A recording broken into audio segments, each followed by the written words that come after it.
All right, molds have been poured, and with the investment has been solidified here. So we're gonna take off the mold boxes.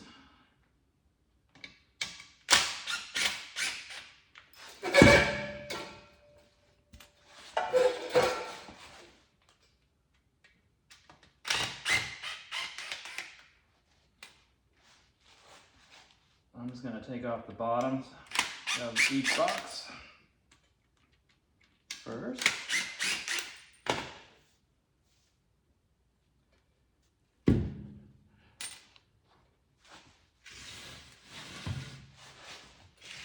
And you can see these get quite heavy.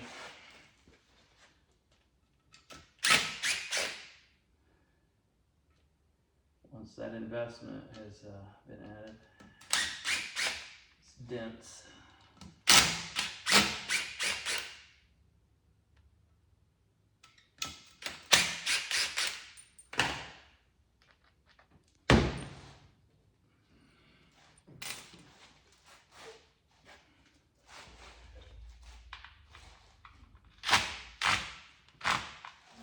Plaster in it.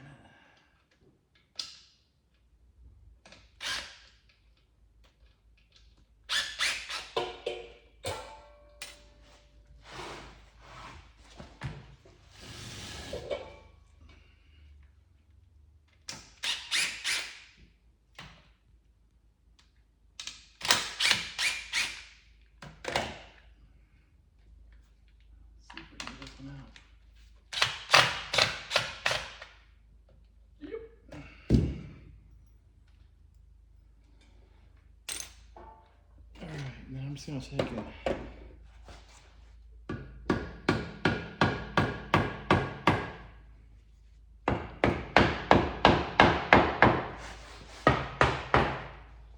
All right, then I'll pop off one side of the box.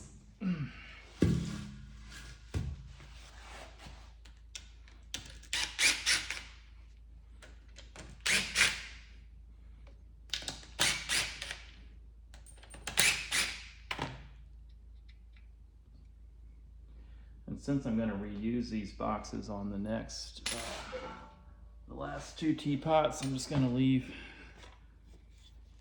the box together. There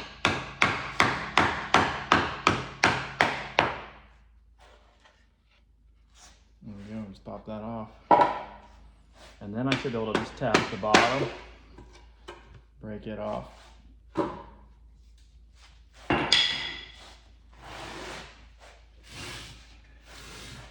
And then there's just a little bit of flashing there on the mold from me overfilling it a bit. So I'm just gonna break that off. And I like doing this while it's still a little soft. Makes it easier. And then I just usually kind of round off my corners a bit just to keep it from chipping or breaking there.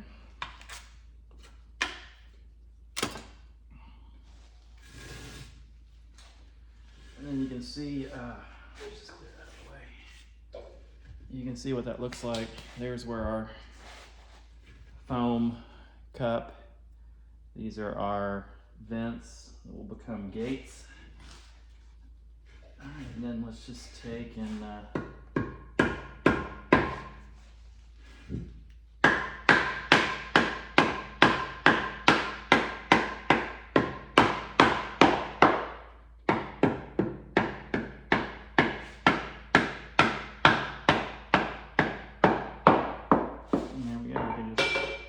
like I said, normally you could just go ahead and take that whole box loose, but or separate the sides. But I figure with this, we're going to reuse it, so it just makes it one last step. I can put the other half with it, and then we'll be ready to go for the next pour.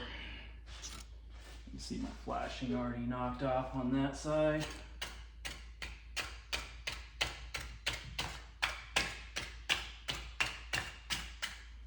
And then let's do the same thing on this side. There we go.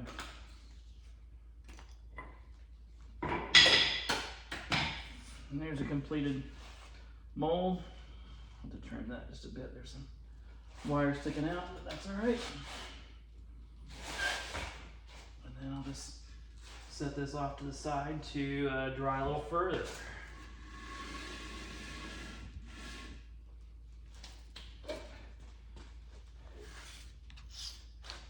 Let's do another one.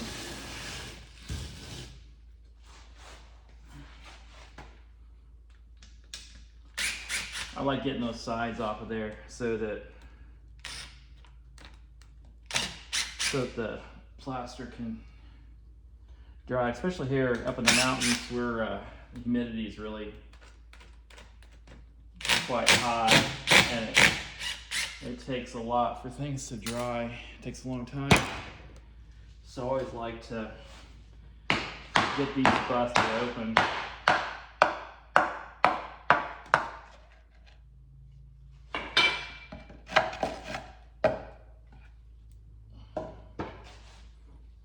Try to show this a little bit better view here. So there's the you know, the bottom of our mold. Like I said, I just use hot glue, you know, right there where the foam was. So, and then this is a little shell, ceramic shell, and hot glue my screws down, you know. So pretty simple. And then we can just take this and flip it and see if we can tap the mold box off. There it goes.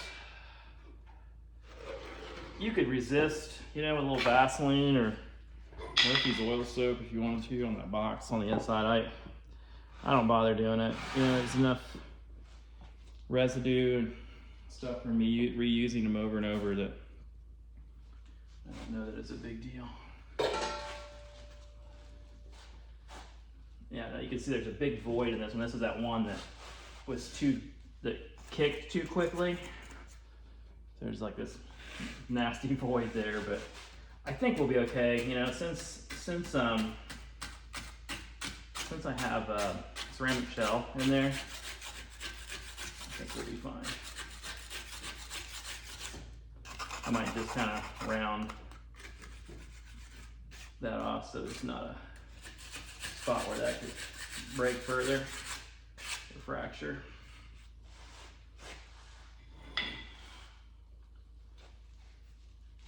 All right, I'll flip it and get the flashing off this side.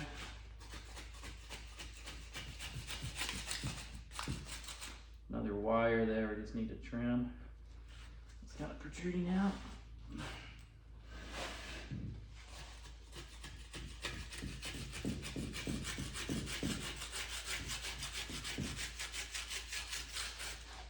Sometimes I'll come back and kind of shave off. You can see this is still wet, you know, or a little wet, a little damp, you know, where it was compared to like up here on the top where it was exposed to air.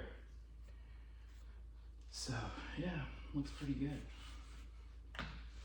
All right, same way, we'll just move that off to one side.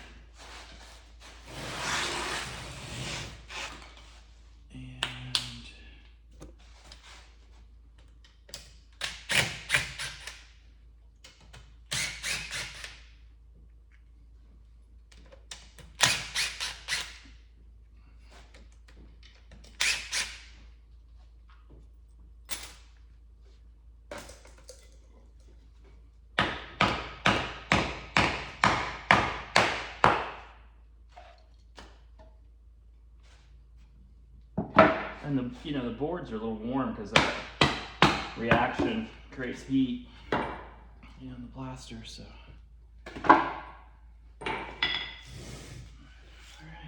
Well, let's see what's got.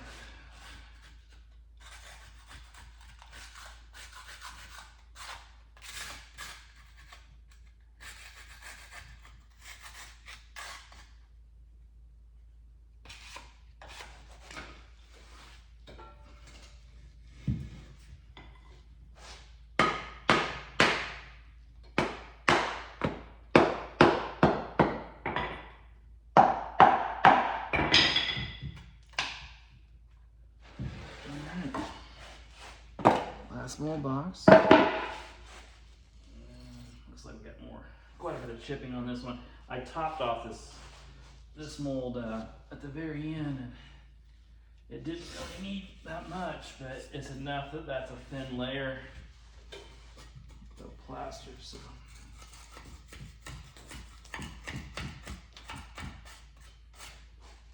Alright, so there's that.